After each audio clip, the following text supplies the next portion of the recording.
आज के इस लेक्चर में हम बात करेंगे सब सेलुलर पार्टिकल्स की, यानी कि वो पार्टिकल्स जो सेल से छोटे होते हैं, ठीक है, लेकिन उनमें कुछ ना कुछ लिविंग ऑर्गेनिजम्स वाली करेक्टरिस्टिक जो हैं वो होती हैं।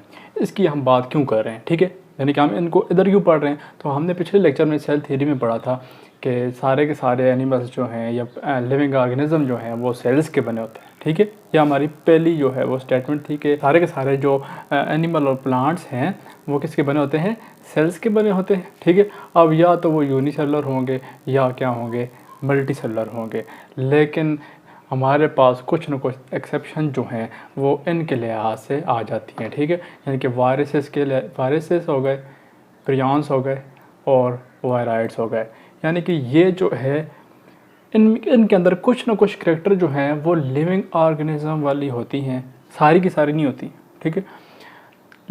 इसलिए हम इनको जो है वो स्टडी तो करना पड़ेगा, लेकिन इनको हम रखेंगे कहाँ पर, ठीक है। तो इनको हम रखते हैं सब सेलुलर पार्टिकल्स के अंदर, ठीक है। यानी कि देखें, all living organisms are composed of cells, ठीक है। सारे के सारे ऑर्गेनिज्म क्या होते हैं, सेल्स के बने होते हैं, but viruses, prions and viroids are not made up of cell. ये सेल्स के नहीं बने होते हैं, ये नहीं कि सेल से छोटे होते हैं, इसलिए हम क्या कह रहे हैं, सब सेलुलर पार्टिकल्स, ठीक है। ये देखें जी, कितनी भयानक भयानक शक्ल वाले जो है वायरस आपके पास पड़े हुए हैं। हालांकि शक्ल इनकी वैसी नहीं होती, जैसे आपको एंटरटेन करने के लिए जो है ये डायग्राम्स मैंने डाली है। अच्छा, लेकिन ये है कि मैंने आपको पिछली वीडियोस में बताया था, वायरस वाले वीडियो में, अगर आपने वो नहीं देखी तो जाके पहले वो देख लें कि इसमें कुछ करैक्टर जो हैं लिविंग वाली होती हैं और कुछ करैक्टर जो हैं वो नॉन लिविंग वाली होती हैं। तो लिविंग वाली करैक्टर है जो जिसके बारे में हम आज बात करेंगे वो है ट्रांसमिशन ऑफ जेनेटिक मटेरियल। ये जेनेटिक मटेरियल क्या होता है, डीएनए और आरएनए, यानी कि इनके अंदर जो डीएनए मटेरियल मौजूद होगा, ठीक है, वो नेक्स्ट अपनी जो उनकी स्पीशीज़ है उनको मुंतकिल करते हैं, ठीक है। अब ये जिसको आप रिप्रोडक्शन कहते हैं, ये किस कैरेक्टर है, ये तो है आपके पास लिविंग ऑर्गेनिज्म की, ठीक है।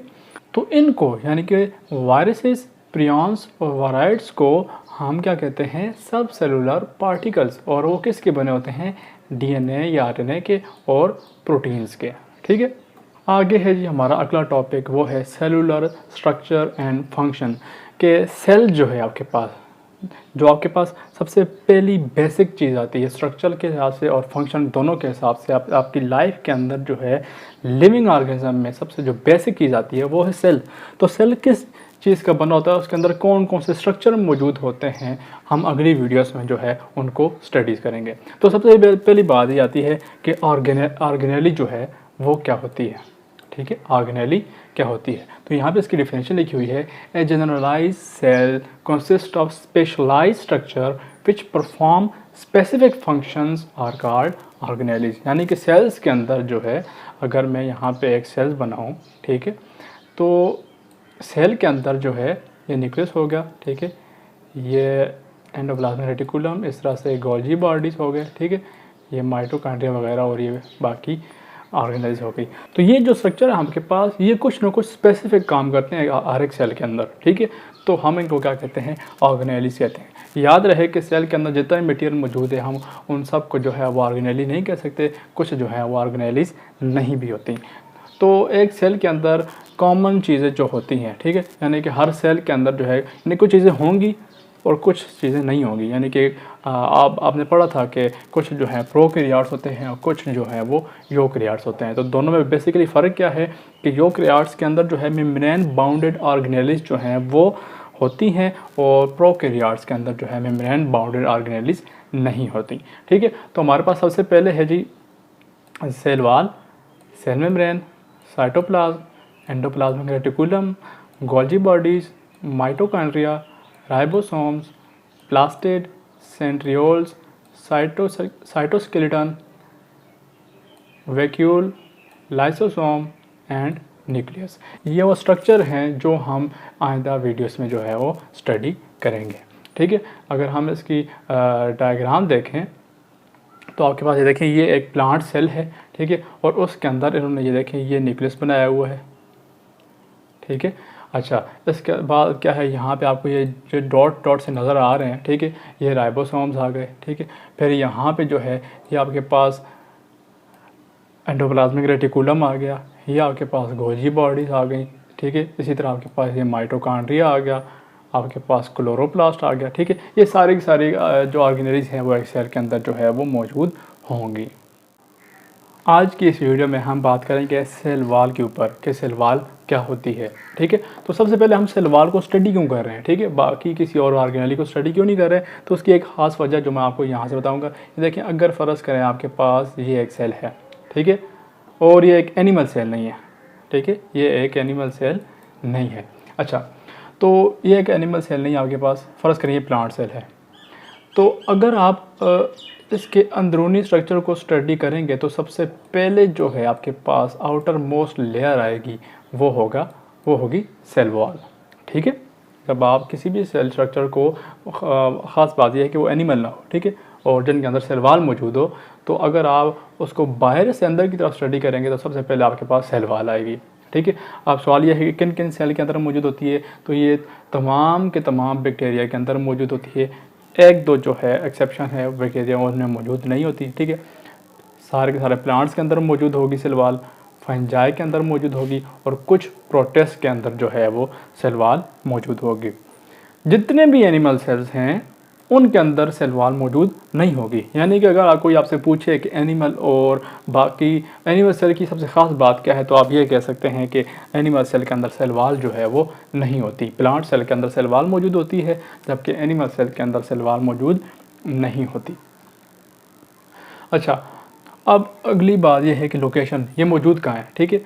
तो ये तो आउटर मोस्ट पार्ट था, लेकिन ये आपके पास अगर प्लाज्मा मेम्ब्रेन है, जो कि हम अगली वीडियो में डिस्कस करेंगे, ठीक है, ये उससे आउटर साइड में मौजूद होती है, बाहर की तरफ, ठीक है। अगर ये सेल का सेंट्रल पोर्शन है तो हम बाहर की तरफ जाएंगे तो सेल मेम्ब्रेन जो है इसकी बाहर वाली साइड के साथ क्या मौजूद होगी, सेल वॉल मौजूद होगी, ठीक है।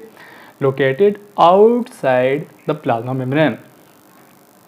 अब आगे जो बात आती है कि वो उसके फंक्शन क्या हैं, तो यहाँ पे देखें, provide shape, strength, protection and support to the inner material, ठीक है। जिस तरह देखिए, आपने कभी पुरानी जंगों की अगर आपने कोई वीडियो वगैरह देखी हो, तो जो वो उनके जो सोल्जर होते थे, उन्होंने जो है मखसूस किस्म के जो है उन्होंने शील्ड्स पहनी होती थी, मुख्तलिफ़ किस्म के लिबास पहने होते थे जो उन्हें प्रोटेक्शन देते थे, सपोर्ट मुहैया करते थे, ठीक है। या इसी तरह ये सेल वॉल जो है इन सेल को, यानी कि इन चीज़ों के, यानी कि bacteria, plants, fungi and some protist, इनके सेल को प्रोटेक्शन देती है, शेप भी देती है और सपोर्ट भी देती है, इनके सेल के अंदर जो अंदर मटेरियल मौजूद है उनको। अब अगर हम प्लांट सेल वॉल की बात करें तो वो दो हिस्सों में तकसीम हो जाती है, ठीक है। और पहली को हम क्या कहते हैं, प्राइमरी, और दूसरी को हम क्या कहते हैं, सेकेंडरी वॉल, ठीक है।